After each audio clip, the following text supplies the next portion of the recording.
సూర్యాపేట జిల్లా నేరేడుచెర్ల మండలం వైకుంఠపురంకు చెందిన కేశవరపు రాజేష్ వృత్తిరీత్యా గోల్డ్ స్మిత్ మిర్యాలగూడలో రాజేష్ గోల్డ్ వర్క్స్ పేరుతో గోల్డ్ షాప్ను నిర్వహించాడు.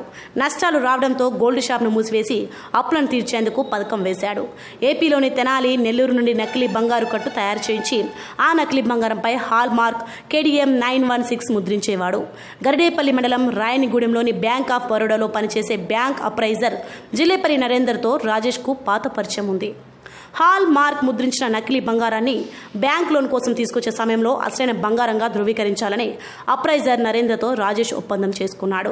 ఇందుకు కొంత నగదును ఇస్తానని నమ్మబలికాడు. దీంతో తనతో పాటు భార్య వర్షిత, వైకుంఠపురంలోని బంధువులు, ఫ్రెండ్స్ కొమరపూడి వెంకటాచారి, కనితి సాయిరాం, అర్రగోర్ల పరశురాములు, దోనెటి ముఖేష్, మోత్కూరు సూర్యాల పేరిట నకిలీ బంగారాన్ని తనఖా పెట్టాడు. నకిలీ బంగారాన్ని బ్యాంక్ అప్రైజర్ నరేందర్ అసలైన బంగారంగా ధృవీకరించడంతో బ్యాంక్ అధికారులు లోన్ మంజూరు చేశారు. దీంతో 53.89 లక్షల రూపాయలను రాజేష్ కాజేశాడు. గరిడేపల్లి మండలం రాయనిగూడెం బ్యాంక్ ఆఫ్ బరోడాలో నకిలీ బంగారాన్ని తాకట్టు పెట్టి రాజేష్ పొందిన లోన్ వ్యవహారంపై గ్రామస్తులకు అనుమానంతో బ్యాంక్ అంతర్గత తనిఖీలో అది నకిలీ బంగారంగా తేలింది. దీంతో బ్యాంక్ మేనేజర్ శ్రీకాంత్ గరిడేపల్లి పోలీసులకు ఫిర్యాదు చేశారు.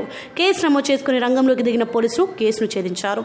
నకిలీ బంగారాన్ని తాకట్టు పెట్టి అక్రమంగా లోన్ పొందిన 8 మందిని అరెస్ట్ చేసినట్లు హుజూర్ నగర్ CI చెరమందరాజ్ తెలిపారు.